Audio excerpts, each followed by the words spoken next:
Welcome back here on Live Now from Fox. Take a look at your screen right there. This video just coming in of this volcano erupting over in southwestern Iceland. I feel as though we've been talking about this for weeks upon weeks, but it sent a flash of light into the sky and spewed semi-molten rock into the air. The eruption last night about 2.5 miles from the town of Grindavik, where folks have dealt with hundreds of earthquakes as they brace for that eruption. Bryan Llenas with Fox News, following all of the latest information here, joining us live now with the latest details. And Bryan, I mean, this has been weeks in the making, I would say, at this point.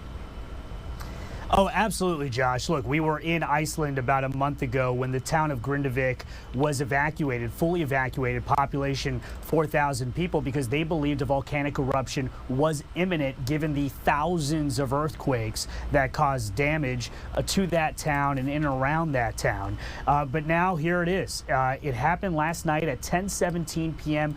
Iceland time, 5:17 New York time. It erupted.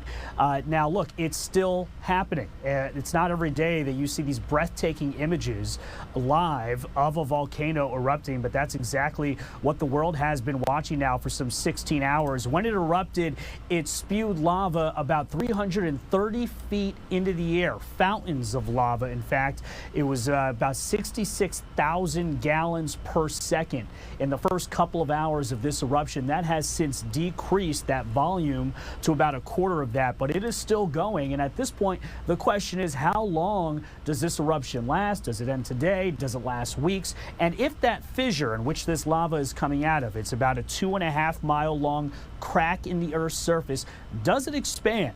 That's the other thing people are looking at. And then the third thing is really the direction of the lava. At this point, Iceland's government says that the lava does not appear to be moving towards the town of Grindavik. That is good news. They also say that flights to and from Iceland are going to continue, as well as international flying routes, which they do not expect to be affected by this volcano, because this is a kind of volcano that isn't throwing up plumes of smoke and ash into the air. It's more of a lava toxic gas event. Speaking of the toxic gas, the sulfur dioxide, that was a concern moving into this. It appears the weather forecast has the winds pushing that sulfur dioxide away from the populated areas, Josh. This eruption is happening on the peninsula of Reykjanes, which is the most populated peninsula in Iceland. It's the most populated area. About 60% of the country's population lives there. And over the last few years, since 2021, they have seen a lot more seismic activity, including 4 volcanic eruptions. But this one, Josh, is significantly larger than all the rest. And they expect that this will be a bit of a new normal for that peninsula. Decades of seismic activity, of increased seismic activity, are expected in Iceland's most populated area. So something to keep an eye on. They have defensive walls built up around a nearby geothermal plant in the world-famous Blue Lagoon hot springs to try to redirect the lava if it poses a threat to those areas right next to where this happened. So we'll keep an eye on all of that, Josh. And I did want to ask you, because I know that you were out there live several weeks ago as there were hundreds upon hundreds of earthquakes that were happening. People were evacuated from that area. Do you know at this point if they have been allowed to return, or are people just waiting to go back home?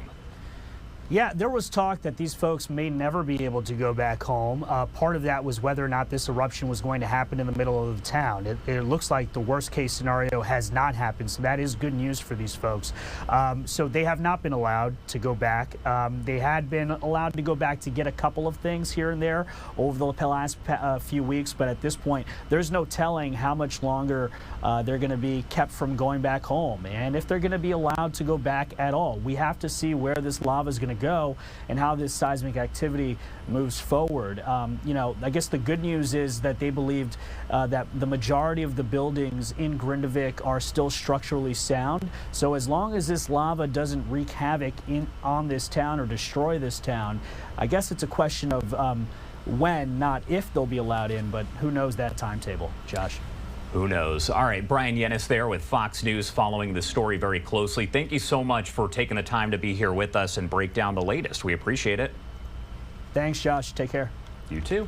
And taking a live look here, Brian was talking about the live images that we do have. You are also seeing some of the aerial footage as well, but this is live over in Southwestern Iceland, where we know this eruption has happened after hundreds upon hundreds of earthquakes that happened over a period of several weeks.